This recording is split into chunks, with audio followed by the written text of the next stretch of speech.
अस्सलाम वालेकुम दोस्तों। मैं हूं फरहान। आज के एक और रैंडम पॉडकास्ट के एपिसोड के साथ खुशामदीद। आज का जो हमारा टॉपिक है वो है who is Lawrence Bishnoi and who is Nadeem Khan. तो दोस्तों, इंडिया में आजकल बहुत सारी चीज़ें चल रही हैं सलमान खान और लॉरेंस बिश्नोई को लेकर। तो उसी हवाले से जो है मेरे साथ है मुराद। तो इसी हवाले से कुछ सवालात मुराद से करते हैं। तो मुराद, हमें ये बताइएगा कि लॉरेंस बिश्नोई बेसिकली है कौन और इसका इतना आतंक इंडिया में मैं देख रहा हूँ कि फैला हुआ है। लास्ट मैं ये देख रहा हूँ कि अभी जो इंडिया के बहुत ही फेमस पॉलिटिशियन थे, नाम मैं उनका भूल रहा हूँ, बाबा सिद्दीकी, वो भी मुस्लिम थे और सुना है कि उनको भी जो है वो लॉरेंस बिश्नोई ने ही जो कत्ल करवाया है और वो सलमान खान के ऊपर भी जो है हाथ धो के पीछे पड़े हुए। तो इस हवाले से आपका क्या कहना है?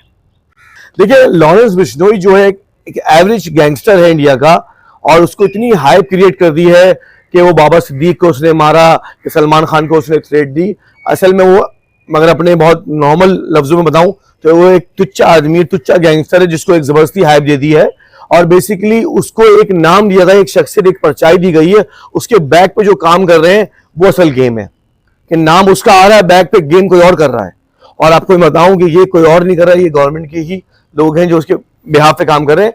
बाबा सिद्दीक को इसलिए मारा गया कि बाबा सिद्दीक एक पॉलिटिशियन भी थे, उनका ताल्लुक रियल एस्टेट से भी था। तो जो उनके अगेंस्ट कॉम्पिटिटर थे रियल एस्टेट में भी, क्योंकि ऑब्वियसली जो दूसरी पार्टी होती है उनका ताल्लुक भी होता है किसी न किसी सियासी जमात से, किसी पॉलिटिकल पार्टी से। तो ऑब्वियसली यही एक मुद्दा था जिसके बिहाफ पे बाबा सिद्दीक को मारा गया। और नाम इसका बिश्नोई का यूज किया गया कि बिश्नोई का एक खौफ तारी हो जाए कि बिश्नोई ने सलमान खान को थ्रेट दी थी, अब वो इसको भी मार सकता है, सलमान खान को भी मार सकता है, बाबा सिद्दीक को भी मार दिया उसने।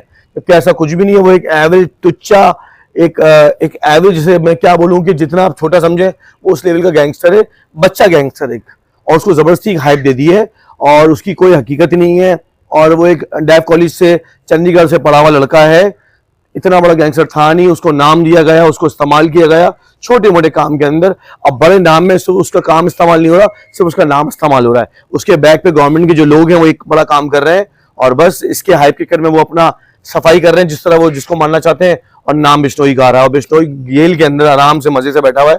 उसको पता है कि उसको पॉलिटिकल सपोर्ट भी है और एक ही दिन ये गवर्नमेंट के लोग ही बिश्नोई को फांसी दे देंगे, सारा इल्जाम उस पर डाल के। इसे कहते हैं कि सांप भी मर गया और बांसुरी भी नहीं बजी। ये गेम है और इसमें कोई हकीकत नहीं है। अच्छा, तो आप ये कह रहे हैं कि वो एक बहुत ही एवरेज और मामूली सा गैंगस्टर है। तो जो चंद ही सालों पहले जो हमारे जो सिद्धू मूसा वाले थे, जो बहुत ही बड़े इंडिया के सिंगर थे और जिनका ताल्लुक भी मेरे ख्याल से पॉलिटिक्स से था, तो उसको भी तो बिश्नोई ने ही मरवाया था। तो इस हवाले से आप क्या कहेंगे? देखिए, मैंने आपको जैसे शुरू में बताया ना कि वो एक परछाई है, बिश्नोई एक परछाई है। बिश्नोई की कोई हकीकत नहीं है, वो एक एवरेज बंदा है। उसका नाम यूज करके ये अपनी सफाइयां कर रहे हैं। सिद्धू मूसा वाले जो पंजाब के एक रैपर है, वो बेसिकली पॉलिटिकल पार्टी से भी ताल्लुक था और वो एक ऐसी कैंपेन में, एक ऐसी मुहिम के अंदर वो इन्वॉल्व थे जिसको नाम दिया जा रहा है खालिस्तान का। खालिस्तान के लिए भी उन्होंने बड़े जो सॉन्ग थे, देखिए खालिस्तान के बेसिकली एक कैंपेन के ऊपर वो काम करते थे। उनके काफी सारे सॉन्ग अगर आप सुनेंगे तो उसमें आपको कहीं ना कहीं इसकी सबाहत दिखेगी और ये एक वजह थी जिसकी वजह से उनको मारा गया। देखिए ना, मैं आपको बता रहा हूँ कि बिश्नोई एक परछाई है। जैसे हमारे यहाँ पाकिस्तान में, दुनिया भर में भी इस तरह के काम होते रहते हैं कि एक बंदे को नाम देकर, जैसे आप बात करें वर्ल्ड वाइड फेमस हैं भाई उसामा बिन लादेन, वो 9/11 के अंदर भी इन्वॉल्व थे, हर चीज में इन्वॉल्व थे कभी। और पाकिस्तान के अंदर भी अटैक किया गया, उनको मतलब कहा गया कि मारा है एबटाबाद के अंदर। वो कोई हकीकत नहीं थी, वो सिर्फ एक परछाई थी। हकीकत में उसामा एग्जिस्ट नहीं करता था, अगर वो था भी तो वो मर चुका था वैसे ही, और उसका कोई किसी भी टेररिज्म से कोई ताल्लुक नहीं था उसका। तो बेसिकली एक परछाई है। इसके पीछे बैक पे बहुत सारी चीजें होती हैं और हर जगह इस तरह का होता है। अपने मफाद हासिल करने के लिए लोग इस तरह का सहारा लेते हैं, अपनी सफाइयां वो कर लेते हैं, इल्जाम एक ही बंदे पे आता है। अच्छा, चले लॉरेंस बिश्नोई को अभी हम एक तरफ करते हैं। मुझे ये बताएं कि ये बेसिकली नदीम खान कौन है और नदीम खान ने अभी जो है लॉरेंस बिश्नोई को धमकी दी है। देखिए, ये वो कहते हैं ना कि बस क्या कहूँ, खैर नदीम खान भी एक एवरेज ही बंदा है। अगर आप उसको देखें तो उसकी, अगर आप बिहेवियर देखें उसका, आप उस जिस तरह वो अपनी वीडियोस के अंदर बात कर रहा होता है, तो आपको कहीं ना कहीं उसकी आंखों में कहीं ना कहीं आपको डर दिखेगा। वो एक मुस्लिम है लेकिन हकीकत में वो इतना पावरफुल नहीं है। वो सिर्फ एक शोचा है, एक शोशा कर रहा है कि भाई मैं बिश्नोई को ही कर दूंगा, वो कर दूंगा, भाई वो उसकी कोई हकीकत नहीं है। जहां वो बिश्नोई को थ्रेट दे रहा है उसके नेक्स्ट टाइम ही वो उससे बंद लफ्जों में माफी भी मांग रहा है।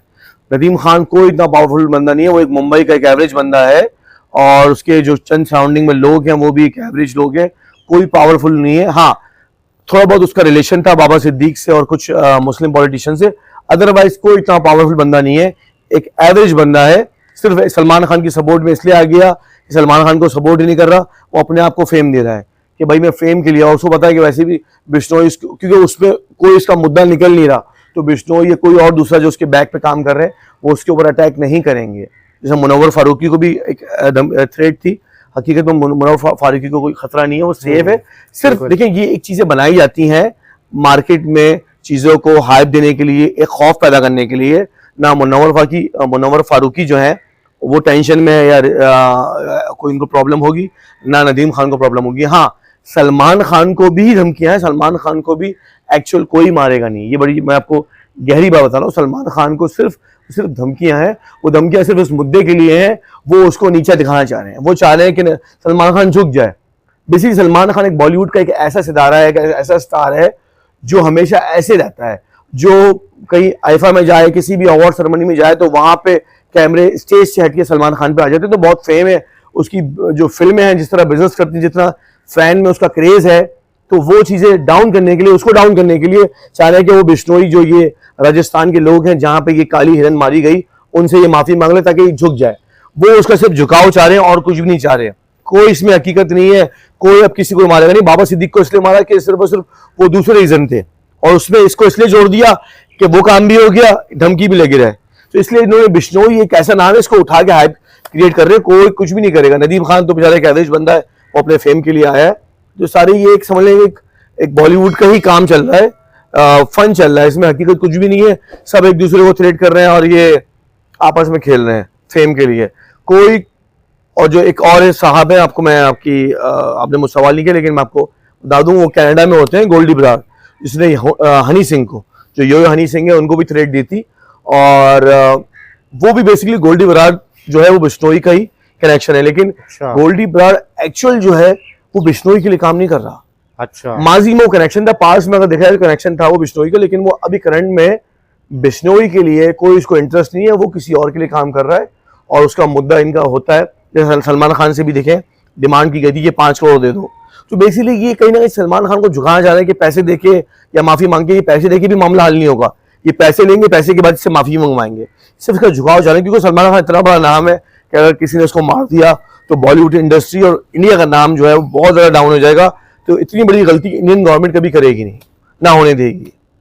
अच्छा, तो मुराद एक आखिरी सवाल आपसे करूंगा। आप ये कह रहे हैं कि लॉरेंस बिश्नोई जो है वो एग्जिस्ट ही नहीं करता, और अभी आपने बंद लफ्जों में गवर्नमेंट भी किया है, तो आप ये कहना चाह रहे हैं कि क्या बीजेपी भी इन्वॉल्व है इसके अंदर?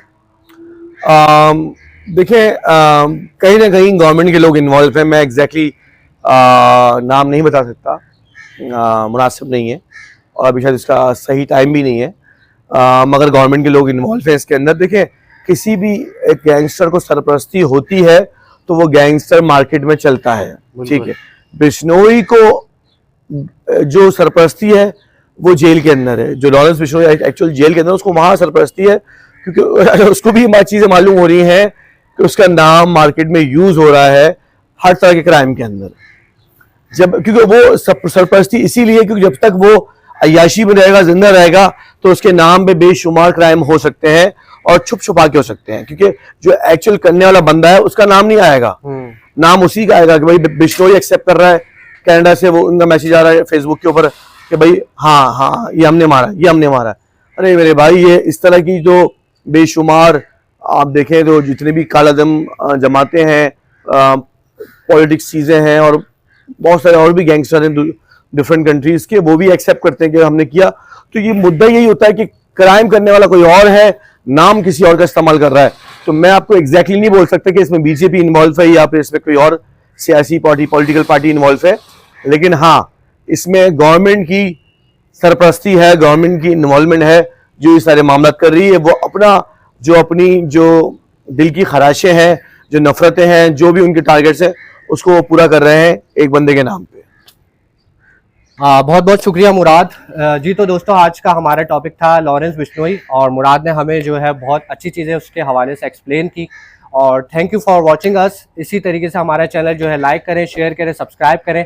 फिर मिलेंगे। आपके होस्ट को दीजिए इजाज़त। फरहान सुल्तान, अल्लाह हाफिज़।